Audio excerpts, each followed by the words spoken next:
Welcome back to my channel. ఎలా ఉన్నారు? నేనైతే మస్తున్నా. సో ఈరోజు వచ్చేసి మీకోసం ఒక స్పెషల్ కర్రీ చేసిన, అది వచ్చేసి పన్నీర్ కర్రీ. సో ఎప్పుడు మన ఇంట్లో నాన్ వెజ్ తిని బోర్ వస్తుంది చూసినావా, అలాంటి వాళ్ళు పన్నీర్ కర్రీ చేసుకొని తినండి. సేమ్ నిజం చెప్తున్నా, నాన్ వెజ్ టేస్ట్ వస్తుంది. అది కూడా ఇలా తయారు చేస్తేనే వస్తుంది, ఇలా ప్రిపేర్ చేయడం వల్లనే వస్తుంది. సో ఎలా వండాలి పన్నీర్ కర్రీ టేస్ట్ ఎట్లా ఉంటుంది అనేది మాత్రం మీకు మొత్తం చూపిస్తా వీడియోలో.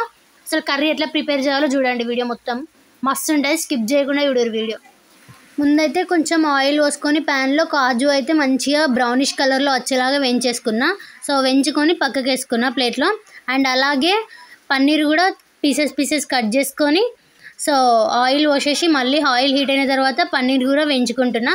పన్నీర్ కూడా ఎంత మంచిగా వేయించుకోవాలంటే, ఫస్ట్ ఆఫ్ ఆల్ మన కర్రీలో పన్నీర్ తోటే మనం చేస్తున్నాం కాబట్టి పన్నీర్ మాత్రం మంచి పర్ఫెక్ట్ ఎంచుకోవాలి. టేస్ట్ దీనితోటే వస్తుంది, మనం ఎట్లయితే వెంచుతామో దాన్ని బట్టే టేస్ట్ వస్తుంది. ముఖ్యంగా మంచి బ్రౌనిష్ కలర్లో వెంచేసుకొని పక్కకెట్టుకోండి. మళ్ళీ అదే ప్యాన్లో ఆయిల్ కొంచెం ఉంటుంది కాబట్టి అందులో ఇంకా కొంచెం ఆయిల్ వేసేసుకొని ఫస్ట్ మిర్చి వేయండి. మిర్చి మంచిగా వేగిన తర్వాత అప్పుడు దాల్చిన చెక్క, పువ్వు, ఇంకా బగారాకు ఏమైతే మీరు వేసుకుంటారో బగారాకు సంబంధించిన అన్నీ వేసేసుకోండి, ఓకేనా. కొంచెం ఉల్లిగడ్డ పేస్ట్ చేసుకున్నా నేను. సో ఉల్లిగడ్డ పేస్ట్ వేసుకున్నా. అది మంచిగా వేగిన తర్వాత అప్పుడు మీరు ఉల్లిగడ్డ పేస్ట్ అనేది మంచిగా వేగాలి ఆయిల్లో. వేగిన తర్వాత అప్పుడు ఎల్లిపాయ, కొంచెం అల్లం పేస్ట్ వేసుకోండి. వేసుకున్న తర్వాత దాన్ని మంచిగా మిక్స్ చేయండి. మంచిగా వేగిన తర్వాతనే అది మళ్ళీ టమాటా కూడా గ్రైండ్ చేసి వేసుకున్నా అన్నట్టు. 2 టమాటాస్ తీసుకున్నా, మంచి పండు ఇలాంటి టమాటాస్ తీసుకున్నట్టు. అవి మొత్తం గ్రైండర్ చేసి తర్వాత పేస్ట్ వేసుకున్నా అన్నట్టు, టమాటా పేస్ట్. సో అది కూడా మంచిగా వేగనివ్వాలి, టమాటాని ఆనియన్. సో 2 వేగిన తర్వాత మంచిగా అప్పుడు కొంచెం కారం, తర్వాత మసాలా, కొంచెం సాల్ట్ వేసుకోండి.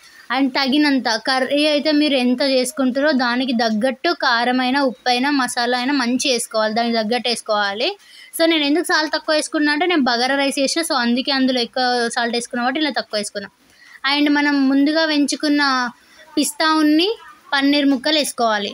వేసుకొని బాగా మిక్స్ చేసేసి కొంచెం డీప్ ఫ్రై చేసుకున్నాను నేను ఆల్రెడీ. సో దగ్గరికి వచ్చింది, అందుకే కొంచెం వాటర్ పోసుకొని డీప్ ఫ్రై చేసిన. మంచిగా డీప్ ఫ్రై చేసి, సో కొత్తిమీర వేసి క్యాప్ పెట్టేసి కొంచెం మంచిగా డీప్ ఫ్రై చేస్తే మొత్తం దగ్గరికి వచ్చేస్తుంది పేస్ట్ లెక్క.